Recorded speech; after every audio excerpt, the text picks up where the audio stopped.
Hi, it's me, Shannon, and I just finished part one of my testimony. I guess I'm have to do it in parts because it cut me off in the middle of my testimony. Basically, the last video that I posted, I talked about my childhood testimony, about how I found Jesus at 7 years old. That was my first encounter with Jesus Christ.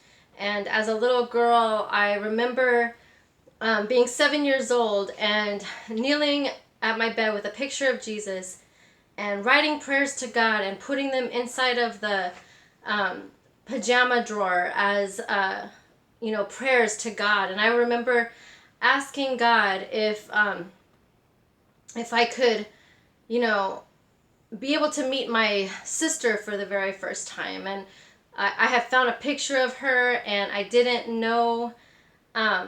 I didn't know anything about her. I didn't know where she lived. I didn't know anything. I just saw a picture, and I actually thought it was a picture of me because it looked fairly like me. And I asked my grandma, and I said, "Who is this? Is this me?" And she said, "No, that's her sister Megan." And she was always very truthful with me growing up. She was truthful that she was raising me, and that my mom and my dad, were not able to raise me, but I knew who they were. I had seen pictures of my father because it was my father's parents that were raising me. And I had this experience where my neighbor, like I said in the last video, my neighbor had started telling me about the end of the world, the revelations, and the mark of the beast, and the 666, and all of that. And I remember being terrified out of my mind, running home to my grandparents, asking them if we could get to church because we needed to go to church or we were going to hell, and we needed to go to God or we were going to hell. That was like, I was just witness to, and I was going straight home to witness to my family and witness to tell them about Jesus. And my grandparents were a little bit adamant about not going to church. I continued to ask my grandma. I was like, hey, like anything that would happen, whether my friend would be going to catechism, because I didn't know anything else about Christianity, and Catholicism was the first thing I was introduced to. All I knew is I wanted to know who Jesus was. And I was like, she's having a class, can I go with her to this class? They would say, no, you can't go. And then like all this different stuff would happen. And I remember reading this little book that was a catechism book, and it would have all these prayers, and then I would be like, sometimes I wouldn't understand what they would say, so I'd put the thing down, and then I would just have this personal relationship with Jesus Christ. And I'd be like, Jesus, I don't understand what these prayers mean. I don't know what they mean. I don't know what this book says. But anyways, I need you to help me in my life. I talked to Jesus like he was my friend. He was my imaginary friend. Jesus was, a lot of children have imaginary friends. He was my imaginary friend at the time, is what my parents thought. My parents thought that Jesus was imaginary. But no, I was seeing Jesus show himself real to me at a very young age, at 7 years old. I saw him do miracles in my life at 7 years old.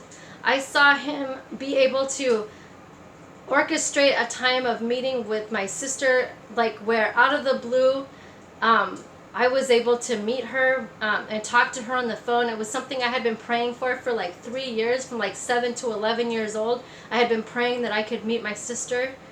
And that day came where I was able to go to her 9th birthday party, and I was 11 years old. That was me seeing that Jesus was real. Now, so from the age of like 7 to 11, I was just all into God and all into serving God and Jesus, and talked about Jesus whenever I could, but my grandparents would shut me down really quick. They didn't want anything to do with it.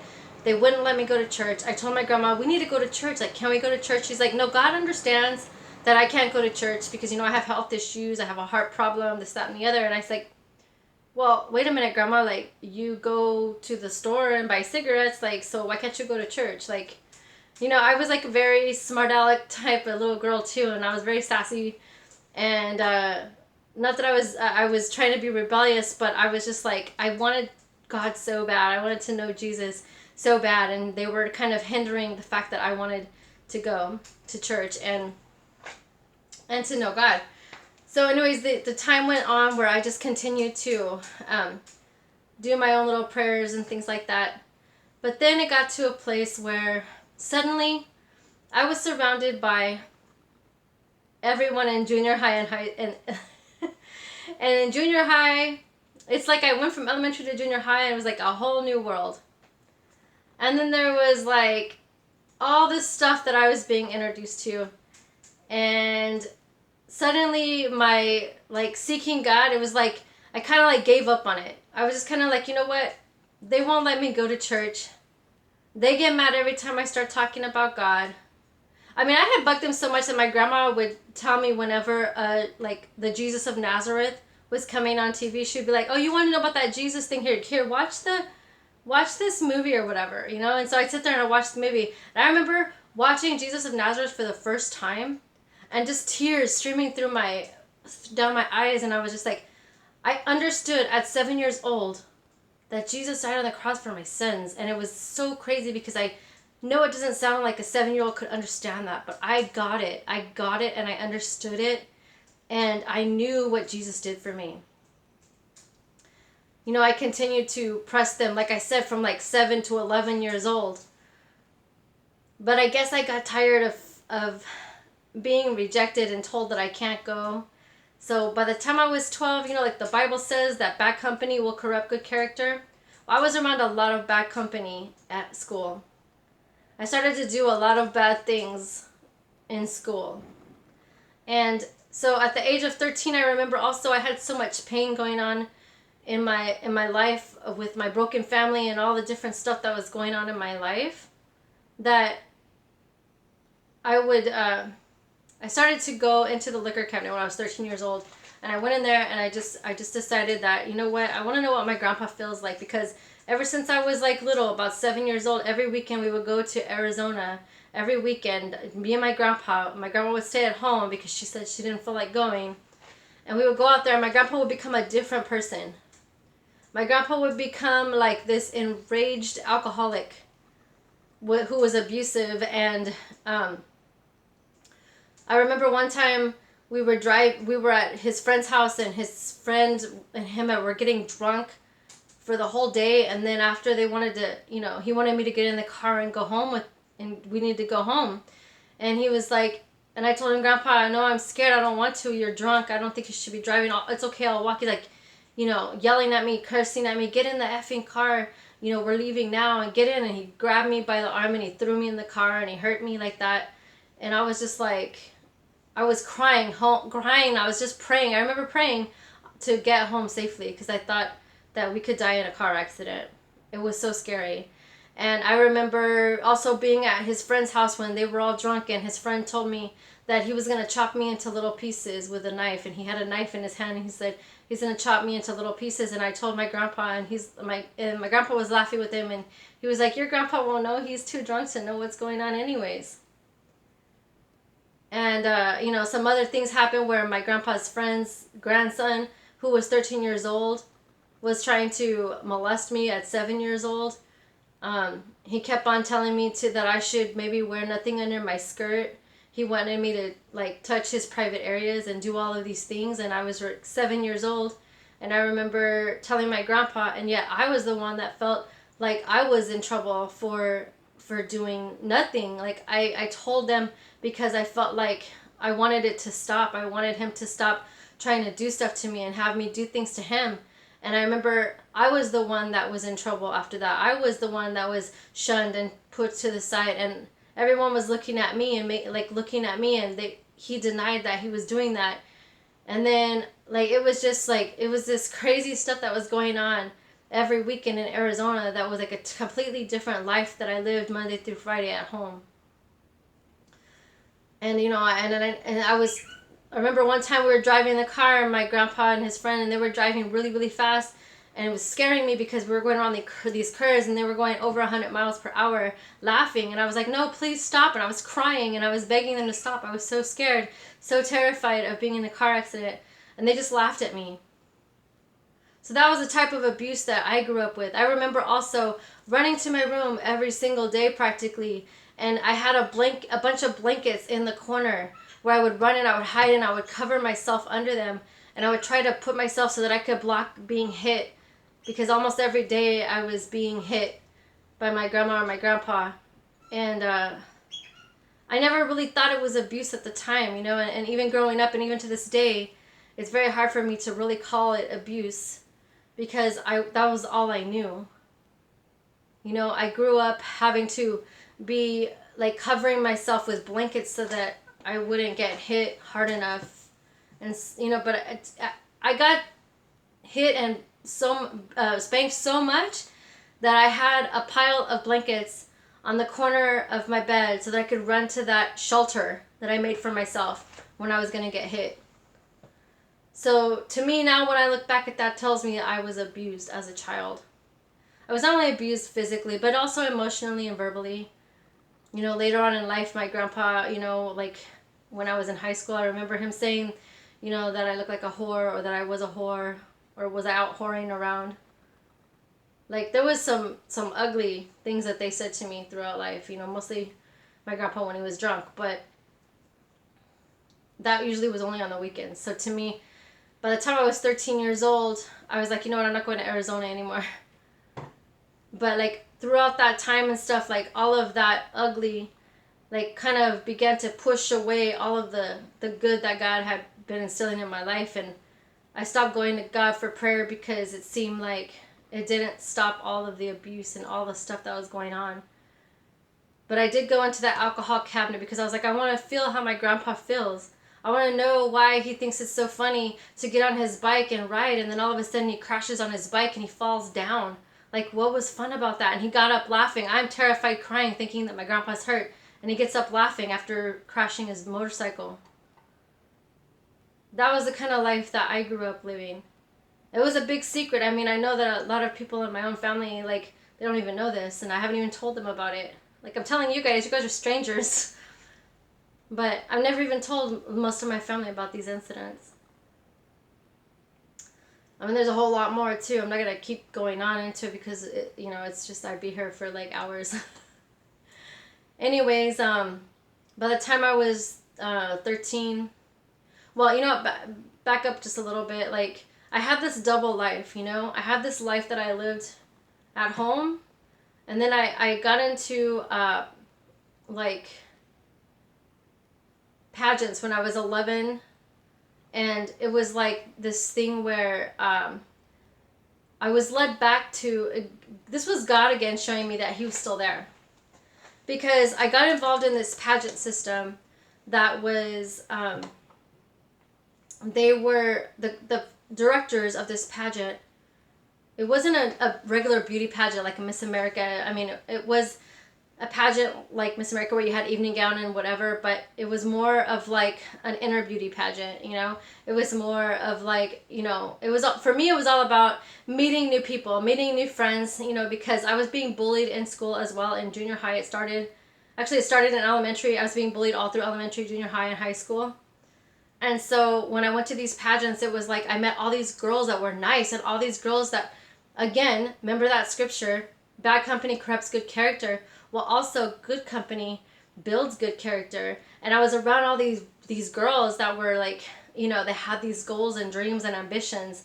And suddenly I felt like, you know what, there's this other world for me. You know what I mean? Like, maybe I am something. Maybe I can do something. Maybe I can make a difference in this world. Maybe my dreams can come true.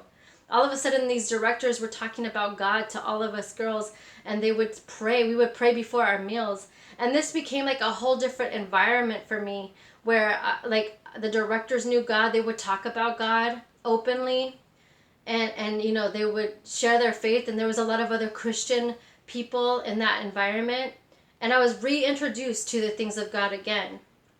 And that was like my outlet away from home, away from the abuse that was going on at home, and away from the abuse and the bullying that was going on at school. And so I did do that from like 11 to 15, but at the same time I had like a triple life going on, which started when I was like 13 years old, and I met this girl in class. Well, me and my best friend were kind of on the outs, and we weren't getting along anymore, and we had just like ended this big, we had this big fight, and like our friendship was over. And then I met this other girl, and she was like a whole different type of person. This girl that I met was hanging around with gang members. She lived in the neighborhood, and she began to introduce me into that life, into the life of, basically into the thug life. She introduced me to stealing and drinking and using and partying and hanging out with these crazy homeboys. And like I was just like, it was like I was like a fish out of water for a minute there. I didn't even know what was going on, and suddenly I began to transform somewhere around the age of like 13, 14. I began to transform into this completely different person. All of a sudden, instead of being bullied and stuff like that, I switched over to, I went to hang out with these gang members because I felt like they were protection for me because I was being bullied so much. I felt like that, being the person that brought fear to other people, being the person that was intimidating to other people, was better than being like locked in the bathroom and having a bunch of girls tell you they're gonna kick your blank and call me there was a lot of racism. A lot of people were against me, and they would just call me like a white bitch. And I somehow found acceptance in like the Hispanic gangs that I was hanging around with somewhere, whether it was because I related to their broken home stories or whatever it was.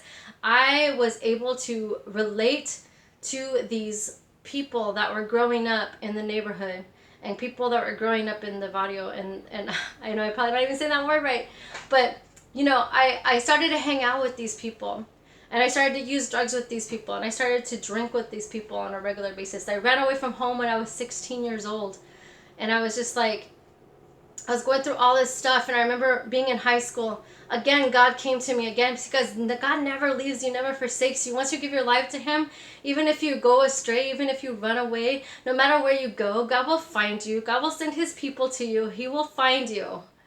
And He found me every time. So it's like no matter how much I ran or started doing everything and getting caught up in different things, God found me in those low places and reached out to me. And I remember being in high school, and my friend Diana, I would go and tell her, hey, you know what, like, man, we got shot at this weekend, this happened, we jumped the fence, the cops came, we were running like crazy, and this happened, blah blah blah, and I would tell her all my crazy war stories about what happened over the weekend or what happened last week and everything. And she would tell me about how she went to church and she did this and that, and I was like, oh man, you're one of those church people. And she was like, hey, come with me to church, and I remember her inviting me to church every week to the youth service. She'd be like, come with me, it's cool, the people are cool, this, that, and I remember going with her a couple times because I thought, you know what, hey, my whole entire life as a kid, I always wanted to go to church and never got to go, so hey, you know what, I might as well go now. Let me try it out, let me see what it's about. And I remember being like, 16 years old and going to this church, and it was a little Spanish church in the neighborhood. It was a small church. And I remember going there, and I do remember at the time, I had gotten involved in some other stuff, like some Ouija board stuff and some like spiritual darkness that was like a whole different level for me. And there was a situation where I had used the Ouija board once with my friend, and then we were playing this thing all night, and then my friend was like, all of a sudden the board just stopped answering questions and told my friend that to die. And we were like, what, like, oh, doesn't matter, this isn't real. We had been playing it for like 2 or 3 hours, and it was like literally answering our questions, and like we would ask it to say a phone number, and it would say the phone number of, we would look it up, we wouldn't know by how, we would look it up and it would be the right one. And like a couple days later, I got a phone call from this guy, and he was like, hey, what's up? Hey, Shannon, how are you? And I was like, who are you? Because I already knew at the time who I'd given my phone number to and who I hadn't given my phone number to. And so it was really weird that this dude knew my name, and I didn't know who he was. So he was like, hey, I got your number from the Ouija board. I was up playing the Ouija board, and he was playing the same night that we were playing, and we were doing the phone number thing. I was like, what? He's like, yeah, he started inviting me to go up to the canyons and play the Ouija board with him. And I was like, woo, freak out, Like after that, like some dark spirits started to come. And I remember I had gotten to the point of where like I finally understood at that point that there was spiritual darkness, and that there was such a thing as demons, and that there was spiritual powers and principalities that were real. And that it's like when they talk about ghost stories and stuff like that, there's like real like activity, paranormal activity that does take place, and those things started to take place in my home and in my friend's home after we started to mess around and invite those spirits in, that we didn't know we were inviting spirits in because we were just thought it was a game. But we just started to be like followed, and like the radio would change songs, like different weird things would happen. And I remember telling Diana, I was like, Diana, I need to go to church. I need to get prayed over. I need like deliverance from whatever is around me. I'm getting the goosebumps right now. It's crazy. Well, I must be exposing something because I'm getting all chilled. But I'm telling you, like, I had no idea. Like, the devil is sly and slick and wicked, and he does not care. He will come at you in whatever way to try to make you get, like, to get your soul and to get you to get his attention, you know, or to get your attention for him. And so I remember playing this board, and all these like things were happening where like I can't even explain it. I can't even really go there. But I remember going to Diana, and I'm like, I have to go to church. I have to have the pastor pray for us to get rid of these spirits. They're attacking us. And I went there, and I remember before I went into the church, and I hadn't even told the pastor anything yet. But by the end of the service, they were preaching, and he was saying, you know what, and like I had not talked to the pastor, Diana had not talked to the pastor, and all of a sudden this pastor was just like, you know, if you've ever been involved with, you know, the Ouija board or doing anything like this witchcraft, this demonic activity, he's like, you know, and I started to shake, uncontrollably shake. I was shaking. I can't even describe how I felt. I felt like I was gonna pass out. And I remember, like, I pretty much just, like, ran to the altar. And I was like, how would that person even know? Like, that person didn't even know me. You know, that the pastor hadn't even know what I said. You know, I know that I hadn't told Diana, like, in time for her to tell the pastor behind my back. It wasn't anything like that. It was, like, it was just God was just, like, you know what? Like, he knew exactly what I needed to hear. And he knew that I needed to hear that. And that, you know, and I needed to repent of that. And I needed to get, like, you know, I needed to repent of it before I could get delivered from it. And I remember, you know, accepting the Lord again into my heart. And I remember just like, so I accepted the Lord, but at that point, you know, I was like, it started to get less and less. And I remember like I was like, you know, I don't know. I would continually just pray, you know what I mean? But it was like after that something happened though. When the pastor prayed for me, it's like that those spirits broke away. I mean, they tried to come back and stuff like that, but I remembered what I learned in church, that I could just pray and demand them to go in Jesus' name. And then so whenever the fear would try to come upon me, I would just pray, you know, like that I would bind the devil in the name of Jesus, and that I would send the devil away in the name of Jesus. And little by little, like, I felt the peace of God that surpasses all understanding finally come upon me. But, you know, still I was so stuck in the world, and I was so bound by, like, the drugs and the alcohol already. And, that I was just, like, I was already, you know, I was stinking out of my house, like, every single day. Like, I was, like, ditching school all the time.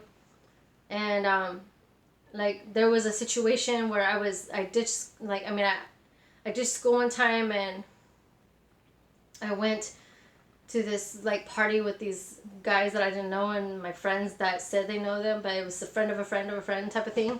And, that day I remember, like, I don't know if I got roofied or what happened to me, but all I know is that I got, like, I got really drunk, and I was really high at the same time. And I just remember, like, that I don't remember what happened. I remember that I woke up, and I had gone into a room with this guy, and I didn't even know that I had gone in there with him. And I do remember, like, kind of kissing this guy a little bit, but then I don't remember, like, I like passed out or like blacked out or something. And then I woke up, and like he's on top of me, and like feeling around, and I'm like, what the heck, you know, like throwing him off of me. I didn't even know who he was. I was like, you know, get off me. And I started boxing. I started hitting him. I was like, what are you doing? You know what I mean? Like, what the hell did you do to me? Like, I was just so mad. And excuse my language. I didn't mean to say it like that, but I mean, that's, you know, obviously I probably said it way worse at the time. And like that day, I didn't know if I didn't know what had happened to me. And I was so messed up. And like I remember going home, and like when I finally kind of came to, I didn't realize, I didn't know what had happened. And all I know is that like my friend was dropping me off in the front yard, and I couldn't even walk, and I was like in the floor. And then I looked one like that, and my bra strap was hanging outside, and I was like, how did it get like that? Like my shirt had to be off, but I don't ever remember my shirt being off. You know, like I was sore, like all my whole areas were sore. I was like, I didn't know what happened. And I remember thinking like, oh my God, like, I mean, the one thing that I kept all those years was my virginity. The one thing that I felt was precious. Even though I did drugs, I did all these things. I drank, I stole, I did a bunch of crazy stuff. I fought, like I was hanging out with these gang members. But the one thing I held precious to me, like my whole life, was like my virginity. And like, I didn't know if I had it anymore.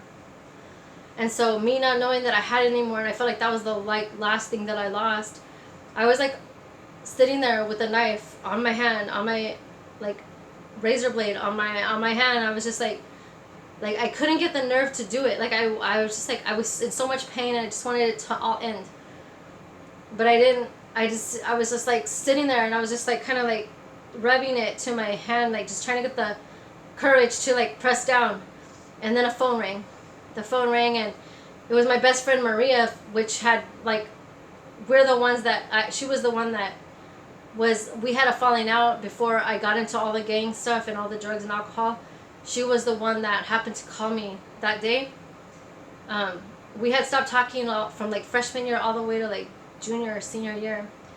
And she calls me, and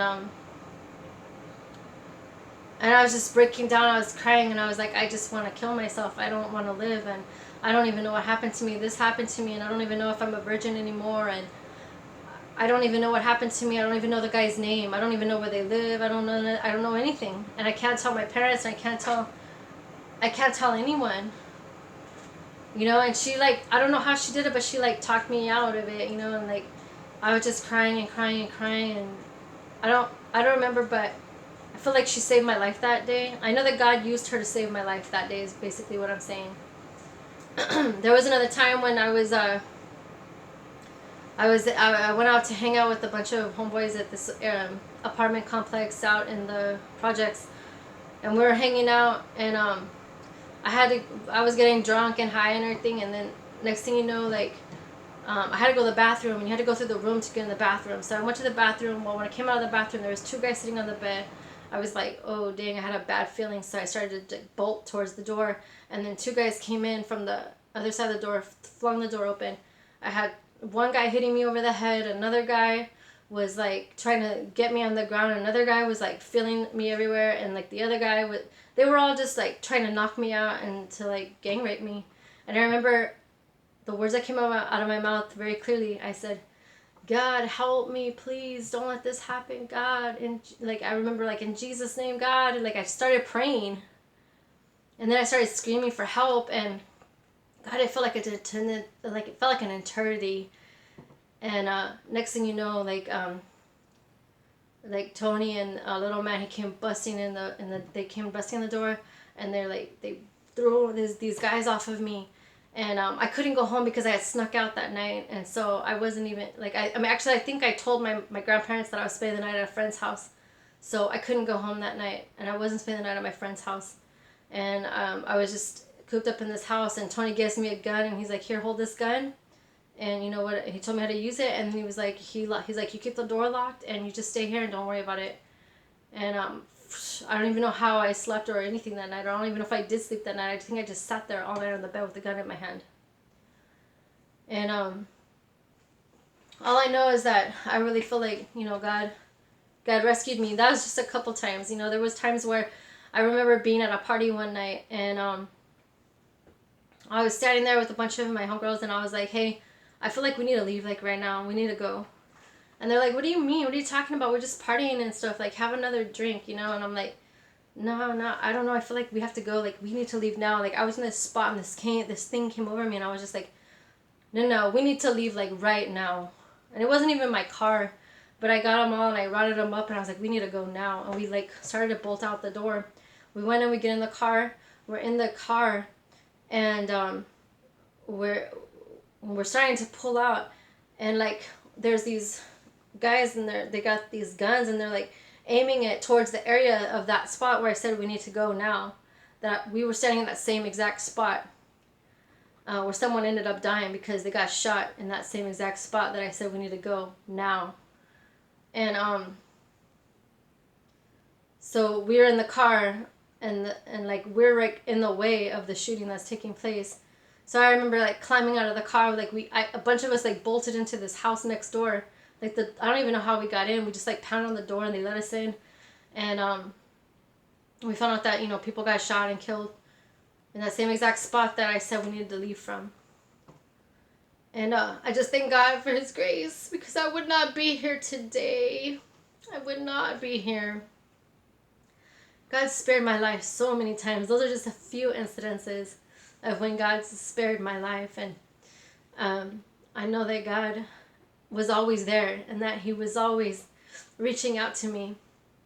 No matter how bad I was doing or what I was doing, God was always there, you know. And but I was still like kind of like on the run. I still didn't really know what I was doing, and I was just like, I remember I ran away from home. It was like after all this, I still ran away from home because things were not going well at home, and I was wild. I was really rebellious. And when I ran away, I remember one time my friend called me up and she said, hey, meet us at these apartments, you know, like, so I'm thinking we're gonna go there, we're gonna get high and this, that, and everything. And we get there and I can't find my friend, but I walk in and I see all these people dressed in these t-shirts, and their t-shirts are saying like Treasures Out of Darkness. And I'm like, whoa, what is that, like a car club or something? And this lady Kathy, she comes up to me and she's like, she starts to share with me, and everything that she's saying is what I'm going through. And I'm just like, whoa, what's really going on? And I remember we were there to see the Duke of Earl movie, and it was like the story of my life being played out on TV before me. And I just remember, you know, that I ended up giving my life to the Lord that day again. And then this is like part 2 of my testimony. There's another part in the next video, but this is the part 2 where I gave my life to God. But again, I still was kind of running amok in the streets. Still didn't really like understand about going to church every week, and my grandparents were fighting me against going to church at the same time, and I was still living at home. Well, at that time I had ran away from home, so I was just on the run. So being on the run, you gotta do what you do in the streets just to make ends meet. And you know, I didn't quite get out of that crazy life at that point, but I was like on the way out, you know, and God was still there and God was still covering me. But so I will tell you more in part 3. God bless.